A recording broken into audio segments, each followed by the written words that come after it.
Welcome back to Sankofa Studios Artist Talks. And today we have Phyllis Panet Taylor, Philadelphia's own. She got her BFA from the Philadelphia School of the Arts, and she's a multi-dimensional talented veteran artist at that. And her works of art are wonderful and beautiful, but in addition to that, she also challenges us to tell our stories in ways that are transformational and healing. So I think she's a very important guest for the show today. How you doing there today, Panay? I I am good. I am good. I'm glad to be here. Thank you Oh, thank you for coming. very much. So, where did you grow up? What city are you from originally? I am a Philly girl. I grew up in Philadelphia, North Philadelphia, Sydenham Street, Hmm. moved to Germantown, and that's where I spent my adolescence and teenage and young adulthood years. But I am from Philadelphia. Philly. Then in my 20s, I moved to Maryland, DC area, Okay. and I love have, Philadelphia. oh, yeah, I did too. Until Now, I moved. te- now I've only been there a handful of times, and I fell in love with the city. I remember visiting the Anthropology Museum. I remember visiting a restaurant, and still remember the name. It was called Sides. Had the best cheesesteak I ever had in my life. and tell me about Broad Street. That's the street that sticks out in my mind. What are your memories of Broad Street? Well, I know my college was on Broad Street, and Broad Street goes through the entire city. It's like the main thoroughfare. It goes from Mhm. one end of Philly through to the other, and it's where downtown Philly. That's where you had all the stores. Then Broad Mhm. Street went through parts of the ghetto. Then it would Mhm. go up through parts of Northeast Philly. Broad Street was the main thoroughfare Okay. of Philadelphia. And you said you lived in the Maryland, D.C. area Yes, I too. did. So what were your favorite things about that area? I got a little history there too. Well, I moved to Maryland. Let me see. No, I moved to DC first because I was at Howard University's getting working on my MFA. Okay. Then when my son was born, I moved to Baltimore. Mm. So I lived in Baltimore, and I also lived in a commune, which is interesting, because it was Black Power, and we were all back to the earth, and Okay. we, we all did our own thing. And I've always technically been interested in art, Mm. doing art, but I liked Maryland. That's where I raised my kids up until 2004. Wow. So I've lived in Maryland about 40 some years of my life. Wow. So back to I want to go back to Philly for a second. How would you describe the community, that North Philadelphia community that you grew up in? Oh What's Lord. the What culture like in that community? what I remember, okay, from birth to like 5 years of age, I lived on this small street called Sydenham Street around near 15th and Columbia in North Philly. And it was the kind of environment where we were always outside playing. I mean, the kids, we roller skated up and down the street, we played because every adult knew every kid and knew who every kid belonged to. So Mm, there was nothing you could do that you could get away with because Miss So and so would see you and report it to your mother or your dad. that's right. And and I remember my great grandmother, and both my aunts and my uncle all lived on that street. Wow. So we were all right there. And I can just remember we used to play hot bread and butter. Come and get supper. We used to play crack the whip on roller skates. We'd be zipping down the street and you go up in between the cars and pew, pew, and the Wow. last person who fell into that whip got it. It Wow. So was so fun. what kind of in that environment? What this is a big question because we spoke before, and I was going to ask what kind of child were you growing up, and this is going to lead into your earliest experiences or memories dealing with art. So I want to hear about these baseboards again. What happened? Tell me about this. What kind of Okay. child were you growing up? I remember when I think it was like when I was 5, we moved from North Philly to Germantown, another area in Philly. And we lived in this big 3-story stone house on Horder Street in Germantown. And I was a feisty kid. Um, Even though I had 2 older sisters, I was more like the only child because they were much older than me, Mm. even though they were supposed to be taking care of me while my mom worked and stuff. And our house had these white baseboards all through the house.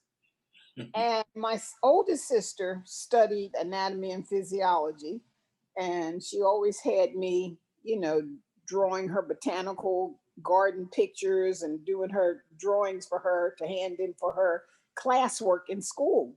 But Mm-hmm. one day I took my paints and I went downstairs and started at the front door and went through every room in the house and painted little naked people on all the white baseboards. I went up the steps. I went in and out my mom's bedroom. My sisters, I went all the way up to the 3rd floor, just painting off. Now, mind you, my sisters were supposed to be watching me. I don't know where the heck they were. Oh wow. My father came home and he was listening to the radio, and he got up and knelt down and looked at the baseboards. He called my mother, Rose, what the hell? And then my mother called all 3 of us down, like, what is this going on? And they all knew there was only one person in the house that drew anything. I drew all over everything, but Wow. I was only 5. So they weren't looking at me because they were naked little people. My sister Tony said, I don't know. She must have stolen my book. She must have. Oh wow. But that's the first and only time my dad ever spanked me. Of course, it was just one big hand whop on my butt, but I was, and he told my mother if I was going to be doing stuff like that, I had to go to art school. So they sent me to art school, and I started art school when I was 6. That's a lesson for all the parents listening too. Uh, they got to start somewhere. They got to start somewhere, and don't stifle it. I'm just glad my mom decided to send me to art school. It Wow. wasn't that it wasn't the kind of area where they fostered artists, because I was taught that art was not it was not a profession for women. I could be an art teacher, I could be a secretary and just do art at home as a hobby. And I was like, no, I want to go to New York and live in Soho and run the Mhm. streets. And my mother wasn't having no parts of that. Mhm. So I That's did interesting. That's I that's did interesting. secretary, but I was always a secretary in the most creative places ever. They were either design companies, or I was a assistant arts and craft director at the YMCA camps. Mhm. And then I got a job at USA Today in the graphics department.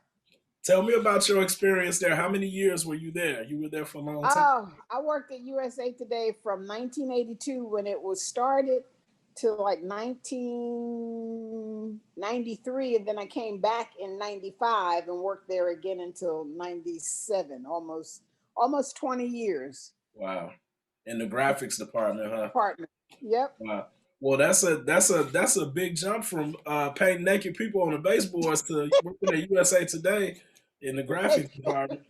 It sure is. It was a worthy experience for me because I met so many artists who encouraged me to be an artist and to admit that I was an artist, and to even to exhibit my work instead of just keeping it all in my studio or drawing in a notebook.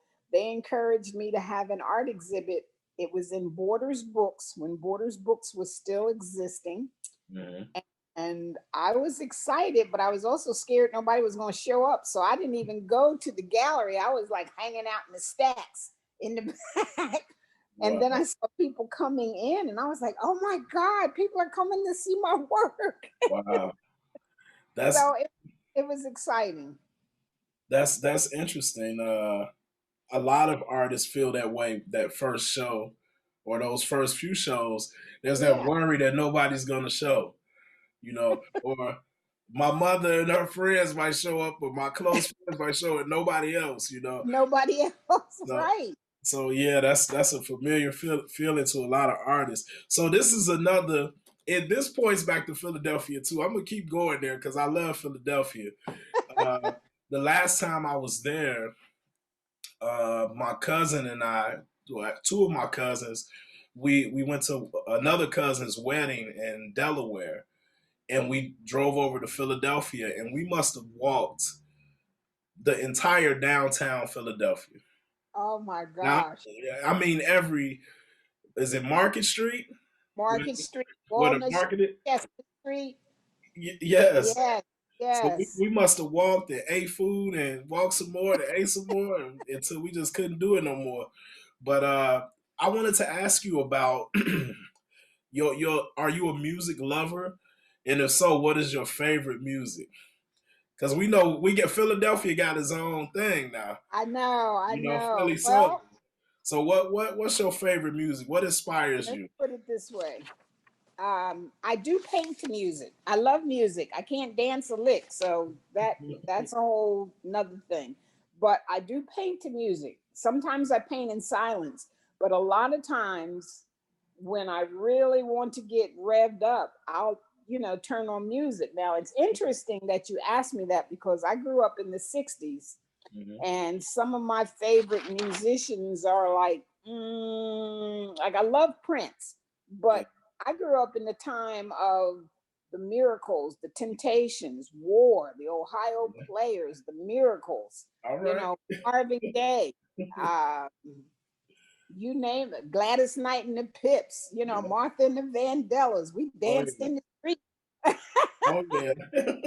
you know, uh, So so so what was your favorite period? Would you say 60s, 70s, 80s? What was your favorite period? Well, my favorite period for music was the '60s because I 60s? don't think they've ever had musicians again like Sly and the Family Stone, or the I have to agree. we had I, we had the greatest dance music ever. Yeah. I am not a fan of disco, Yeah. hip hop, the country music. I I have never listened to country music in my life, but I love it. I would listen to Blake Shelton any day before I listen to a hip hop artist sing. Okay, well so country music, how about uh I don't what's his like name? hillbilly. Lionel Richie, I Sail love. On. I That's like country. Lionel Richie. Darius Rucker is a There. black man who sings country music. I like some of his songs, but I don't understand a blessed thing about hip hop music. And when I say that, I'm talking about the videos, I guess the explicitness of them. To me, it was much more romantic to get the idea than Mhm. it was to just see the whole thing splayed out on the video. I'm like, boy, Smokey Robinson could get me to do anything just by singing. But David Ruffin of the Temptations, that man's voice would have sent chills down. But I don't understand well, what it's the heck anybody sees in Little Wayne. I'm sorry. I don't that's get an it. interesting that's an interesting point you make because as an art form, this is an interesting thing about the age that I was born into. I was born in the 70s. So Okay. I grew and my family listened to, of course, 50, my mother 50s, 60s, 70s, Okay. 80s music. So I grew up and I listened to both. Both. Something from a sociological standpoint, my generation is unique because we can both relate to Smokey Robinson and Lil Wayne because Right. we fell right in Right. the middle. So we speak both languages. We kind of bilingual artistically when it comes to music, whereas this generation may not understand uh, That who I'm thinking of, the OJs, for example. They might like the hits, that they heard their grandmother playing, but right. they're not really looking for the OJs when they go to listen to music Uh-uh. in the way that I would. My You know, grandson well, he's 30 now, but Mm-hmm. I remember he was staying with me one summer when I lived in Georgia, and I was playing. I have a record player. I still had long playing LPs, and Mm-hmm. I was playing some Sly and the Family Stone. And I remember him coming down the steps, and I turned around and looked at him. He said, "Grandma, who is that?" I said, "Boy, come on down here, Sly and the Family Stone." I Did you take him to said, "Best school? guitar player in the world." That's right. That's right. And So he was like, "Whoa!" But he listened to the whole album with me. yeah, that was a special. Speaking of Sly, for example, my brother yesterday. I had a conversation with my brother and my niece, and then he was talking to my daughter. And he pulled out some 8-track tapes and he asked the kids, "Do they know what these are?" He said, "You know what this is?" And of course they didn't. They didn't know what it was, but we had I some know. fun talking to them about it. So Yeah. talk to me about your. Well, first I want to ask, who is your favorite artist? Oh. What artist is? I know it's a list, but so Yeah. say, And for me, I can't even say favorite because what I have learned when I was in school, I grew up with the masters. You know, yeah, anybody who is in Jansen's art history book. Granted, they were all white because it was, you know, all the Renaissance artists, you know, the usual Michelangelo's, you know, and I like Paul Cézanne. But as I have grown, I appreciate so much art. People have such creativity that it amazes me. It boggles my mind. When I see somebody create sculpture out of sand, out of ice, out of wood, you've mm-hmm. got glass blowers, you know, people who paint, what are they pouring paint now with the acrylics, with the new stuff. You've Yes, got people who are, you know, there's just so much creativity, it boggles my mind. Look at the people who do sand painting with all these intricate colors and stuff. yes, Um, I love to paint expressions, portraits, but I appreciate digital artists. I saw mm-hmm. there's just so much creativity going around that I don't necessarily poo-poo anybody's work. One person's, what is it? One person's trash is another person's treasure. Mm-hmm. Just because I may not like it doesn't mean that someone else doesn't love it.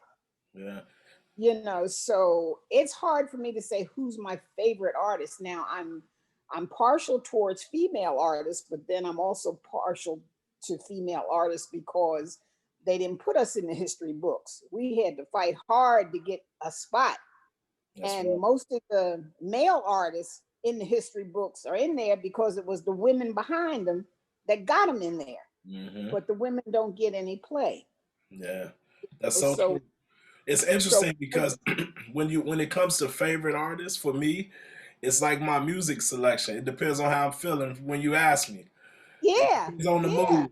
So one day I may be 100% Lois Jones all day. yeah, I don't want to see nothing else. And then another day it may be Horace Pippin. I might be in that vibe that day. So it changed. I saw a guy, speaking of unique and creative artists, just the other day on TikTok.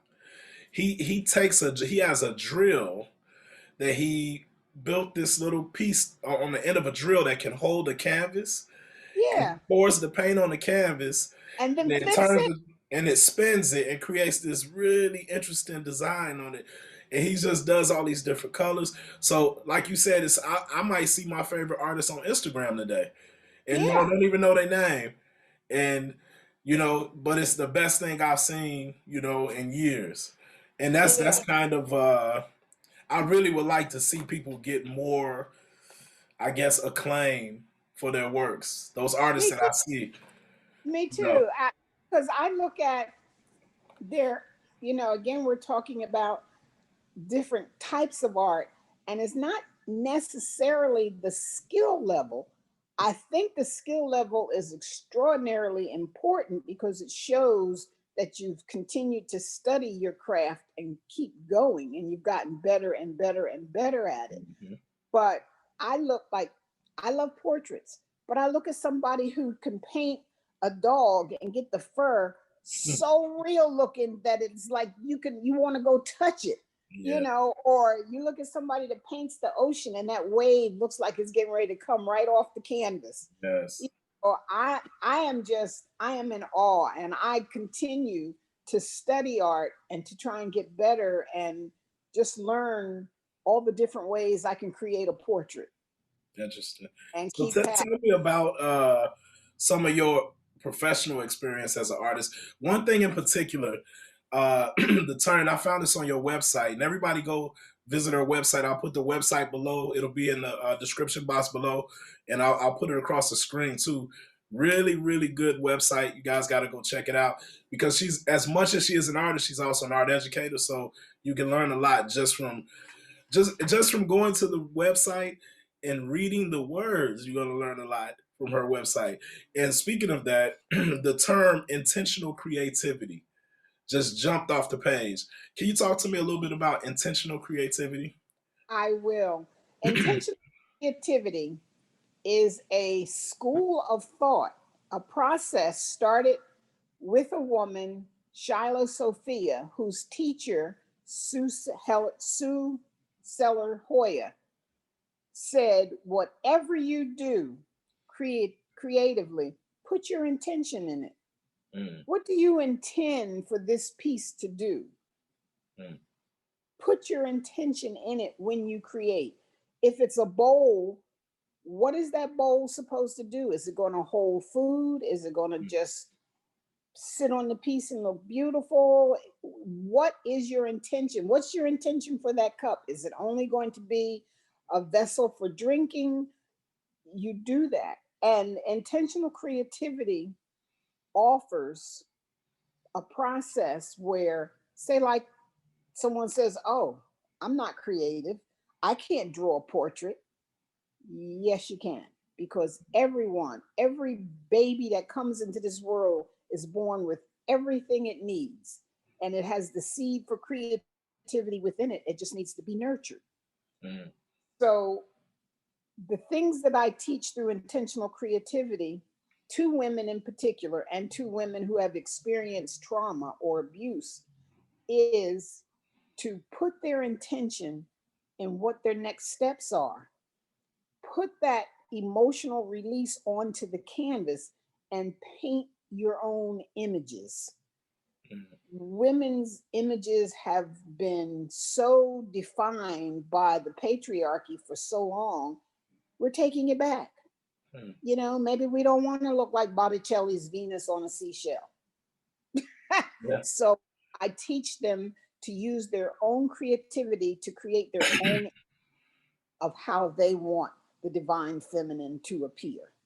That's So powerful. attention creativity is simply a process, a method Mm, of how you paint. that's powerful. And sharing your story at the same time, right? Yes, yes, Wow. because having gone through a lot of traumatic experience through a divorce, I couldn't paint for a while. My brain was like, can't do that. Mm, But I was sitting on my bed one day feeling bah humbug, oh woe is me, and I decided to pick up my pencil and write with my left hand. Now my dominant hand is my right hand, but in writing and drawing with my left hand, I noticed that all those negative thoughts were suspended, mm, because my left brain had no thought that I was going to be able to create anything with my left hand. So it just shut up. mm. But I did a whole series of paintings with my left hand. And those paintings are slowly being compiled into a book soon to be released. But in my classes, when I really have a student who swears they're not creative, I make them do everything with their non-dominant hand. I love And that. it becomes so simple for them. They're like, oh, wow, this is so cool. I did this. And it makes a big difference because there's no self-critic in there. Mm. And I want to stop at something too. We got so many places we could go, and I just love talking to you anyway. But you are also an author. Do Yes, you I'm have published. Yes, that that I'm that's what it published. is. That's what I don't you have do you have a book on Amazon right now? I do. I have a coloring book on Amazon.com. It's quote an adult coloring book, but since they're portraits, you can give them to children too, not little children, because they're because the portraits are all women. It's called Fierce, Fabulous, and Feminine, and it's about 35 images of women and girls, powerful, fierce young women. So everybody, And I'm gonna put a link to that the coloring book in the description and here on the screen. Go to Amazon.com and get a copy of that book. What is it again? Fierce, Fabulous, it's and Feminine. fabulous and feminine. Fierce, Always, Fabulous, and Feminine. yeah. And I'm so proud of it. It's just a series of 35 images of various women and girls that I had worked with over time. And I said, these young ladies are powerful. I'm creating this. And I'm creating a painting series, my Fierce, Fabulous, and Feminine Women series. I'm working Okay. on that. So everybody, if you want to support that series, let's cash mob Amazon. Fierce, Fabulous, and Feminine. The link is in the description, and I'll put it here on the screen for you as well too. Go ahead and jump right into that. And I want to you. It's so easy talking to you. Lead me right into the next question. Okay.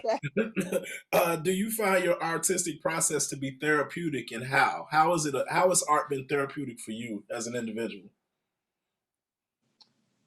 It's twofold. Mm-hmm. Usually I paint without thinking about it. Sometimes I'm just, people call it doodling. I just call it, automatic drawing. The, the pen is just moving. You know how if you're talking on the phone, this was before iPhones, when phones didn't have a face. You'd be on the phone talking to somebody, but you're always doodling, you're always writing, you always, the pen is moving. So I do that a lot, and it does help me come up with ideas. Like I can see a face in almost anything. I can be sitting on a chair looking at patterns on the floor and go, oh, that's cool. I think Mm-hmm. that's a great face. But then the other hand is once I get an idea, I figure out how I want to portray that on canvas. I start off thinking of it as a portrait, but then I think about what's her story? Mm-hmm. Why am I painting her?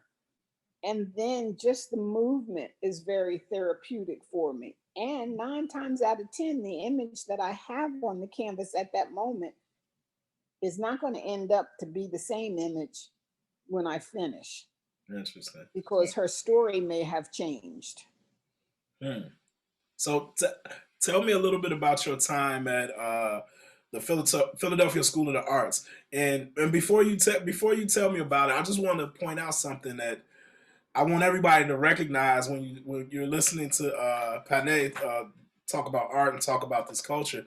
That she's from Philly. A lot of great artists come out of that area. Henry O. Tanner, I think, is from the Pittsburgh area, but he went to school right up the street from you in Pennsylvania at the Fine Arts School right down the street. So it's a lot of history there. And even at your school, Meta Warwick Fuller, the famous sculptor who did the piece called Egyptian Awakening, she went to your school. She's went to your alma Mater. mater. I'm sorry. She went there, and so did an artist by the name of Claude Clark, who I did some research on him several years back. And when I found out you went there, I said, "Wait a second, didn't this brother go to school where she went?" So a lot of you come A from lot of, a tradition mhm. of great artists. I'll say that, and I consider you to be part of that tradition. So tell me Thank a little bit you. about your experience there at that school. When I went to the Philadelphia College of Art, it was mostly white. Most of the teachers were white, but there was one professor, Reggie Bryant, a black man, a black artist. Hmm. All the black students wanted to take his class because we didn't have that. Hmm. And he was a gifted draftsman. He could draw, and he taught art history, and it was just great to have someone else of your own color to teach you things we weren't getting from the other professors. So that was cool. Now, when I'm dating myself, but when I was in Philadelphia College of Art and in my oil painting class, we had to grind our own oil paint. You know, we had the powdered pigments and we'd add the linseed oil, and you had the mortar and pestle, and you'd have to put it in the tubes. You'd make your own paint. That was our materials, our art materials class. That was the class. You learned how to make your own paint. And it was interesting. We're missing something because we didn't have that. That's how I feel. I'm missing something because I didn't get that. It was definitely, I can't even say interesting. It was just cool because I knew how to take earth pigments, add linseed oil to it, grind it up, put it in a tube, squeeze it out, and create paintings with it. Wow. That was so cool. You know, and then we had, I don't know if you've ever heard of this machine called a Lucy. No, what's that? Oh, you youngsters, you just missed it. For my generation, a Lucy is one cigarette that somebody buys in the store.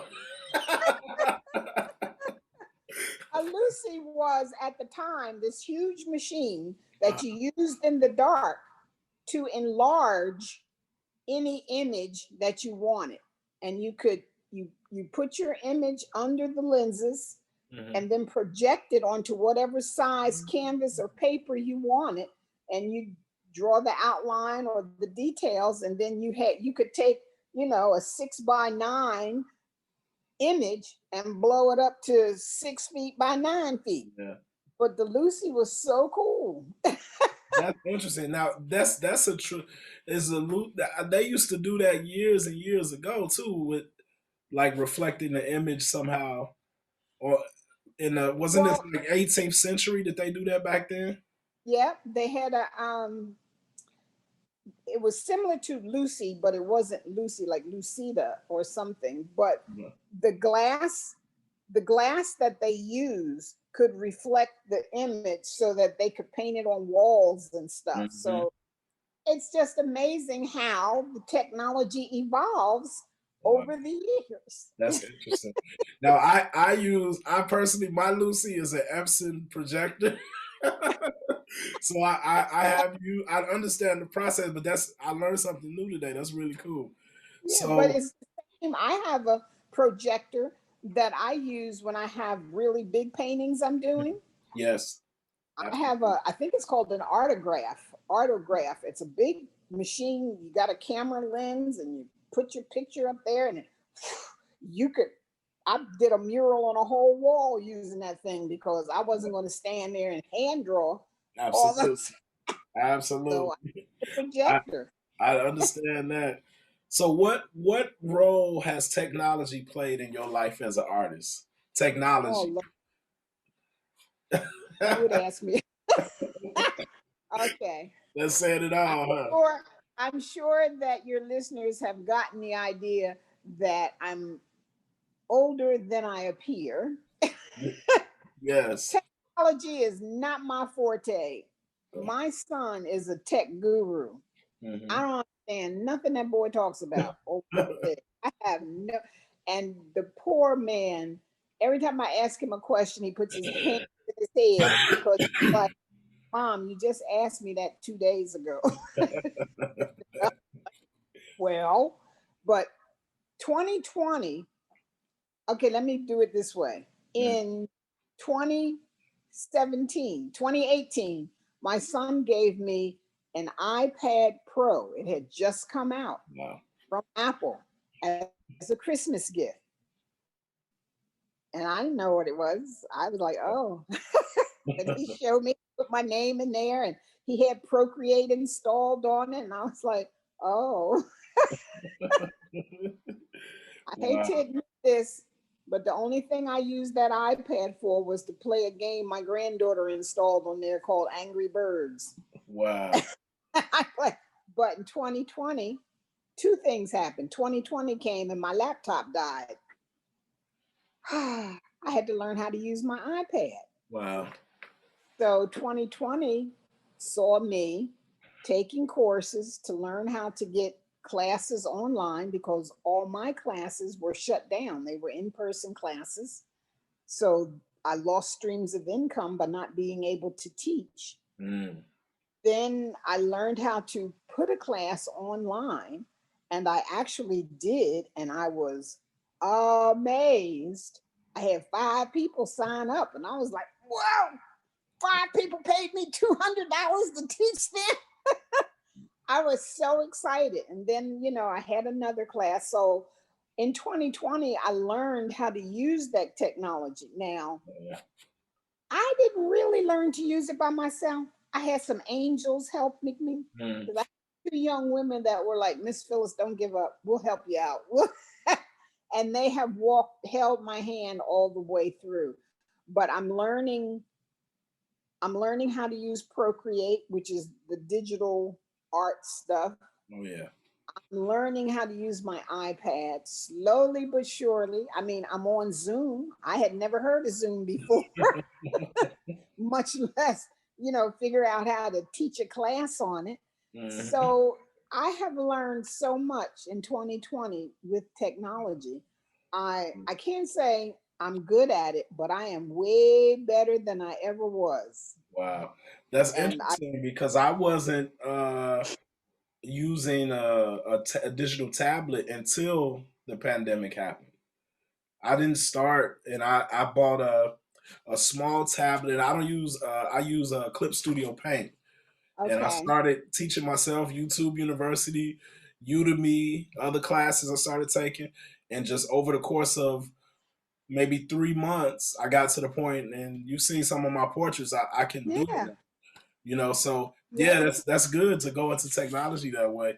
So we're coming close to the close of the interview, and we want to get to know you a little bit better. We got some fun rapid fire questions for you just to see where you go with these questions. Maybe, maybe one of them might have Lil Wayne in it. No, I'm just I only, I only mentioned that boy's name because he was one of the people that Trump that Trump pardoned part. on his way out the door. Yeah, he's been in the news.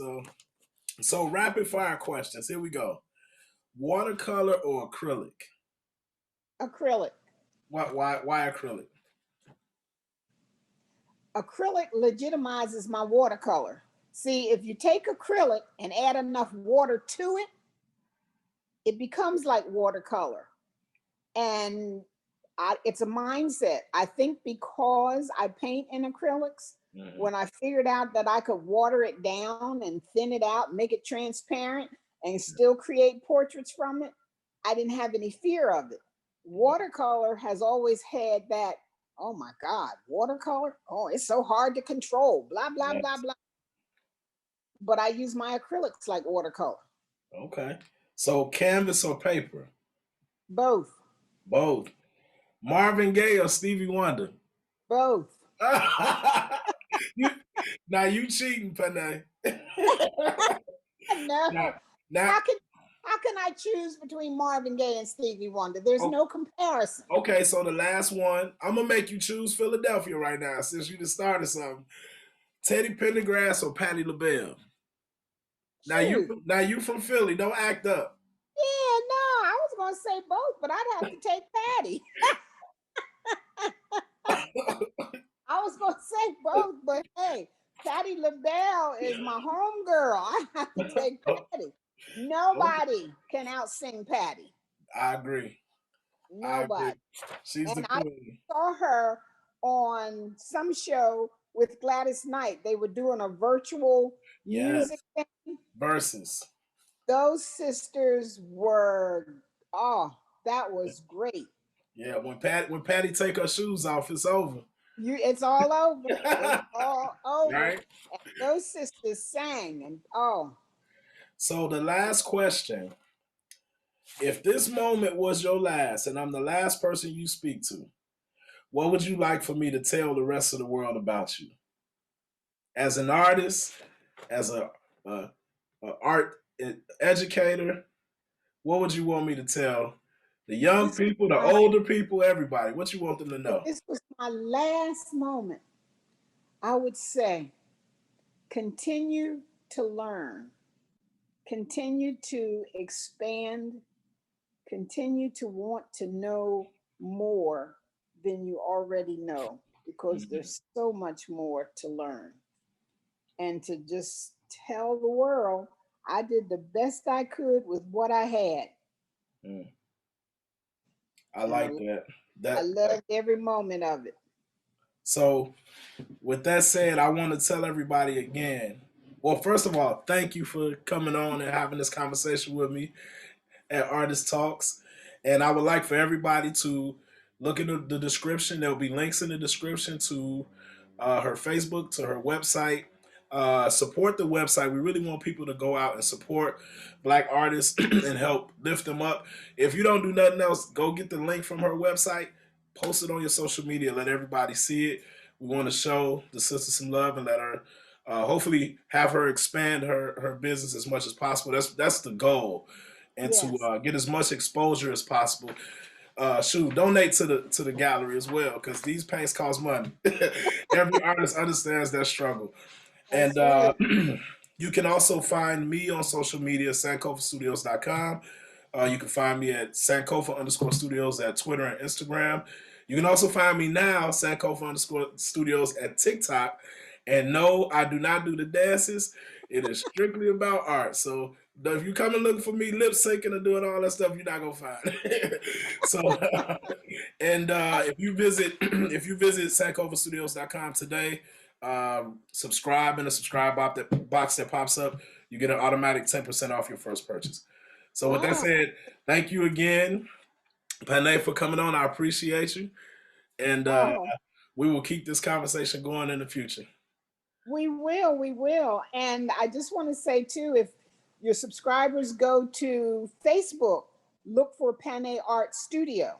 Panet Art Studio. I'll Art put that link Studio in on too. Facebook. On Oh, yeah. Facebook.